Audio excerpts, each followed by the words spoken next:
Hey beautiful people, my name is Kristen. Thank you for stopping by my channel. I did see earlier this week that Rick McDonald was going to restart his booktube spin, which I really enjoy doing, but I have been under the weather. I've been out of work, even just trying to get better. I feel a little bit better. I do have to go into work later today, but here's the deal. I have not, on my honor, watched the spin video that came out this morning, but I want to quickly share with you the books that I am going to use for this. So next year, I'm going to do my TBR a little bit different. I'm still going to get lots of input from my viewers, so stay tuned for those upcoming videos. But in addition to my fiction, classics, and nonfiction list, I want to do a new release category that I will be putting all the names of them into a jar and drawing out one each month.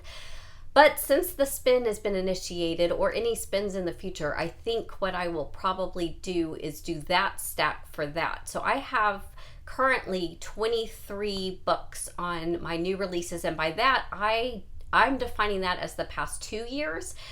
I know new release really should be a year, but there have been so many and I'm starting to get behind on my new release. And so I'm going to show you the list, and I think there's 23 that are currently on that stack for me, but we'll just do the top 20. Then I will go watch and discover which numbers they are, and then I'll do a quick reveal to you which two I'm going to be doing.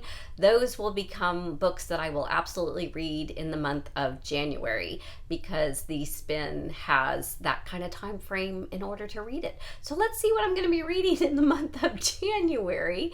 And here are my list. You can also comment if you have read any of these or are rooting for them. Here we go.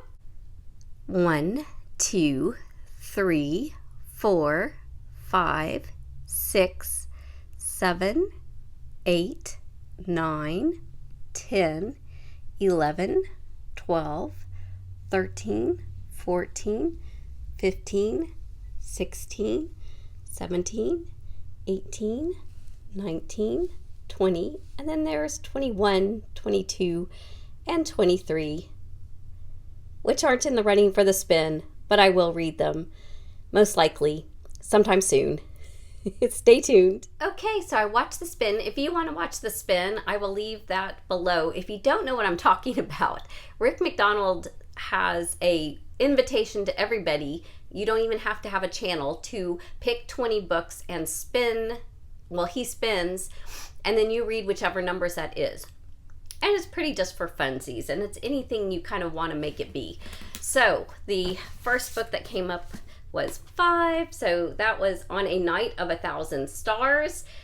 I actually saw this in hardback in Barnes & Noble's one day just browsing, and I am a huge fan of the musical Evita, and so I started singing that song immediately in my head, and then I started reading it, and it is in Argentina in 1977. It's a dual timeline, so in 73, the characters are university students from different social classes that are in love, trying to,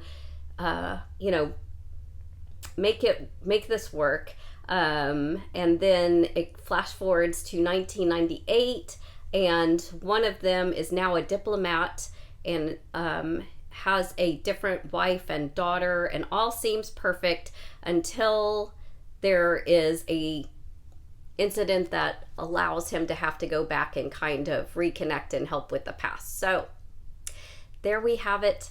I look forward to reading it. I don't hear a lot of reviews about this, so the number 9, which was the second spin, I also haven't heard really anybody talking about this book much.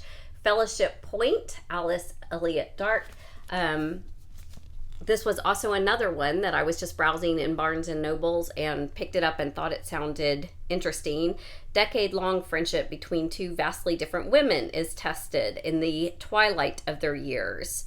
So it says it's a multi-layered narrative with contemporary themes, explores deep, empathetic interests of women's lives, the repercussions of class, and the struggle to protect the natural world. So I think both of these will be really, really interesting. I will read both of them in January and bring y'all reviews, so we will have even more information on these two. Goodness, and I'm pleased with the wheel spin on these, and really look forward to doing that. I'm putting them in my TBR stack for January. Happy reading, y'all.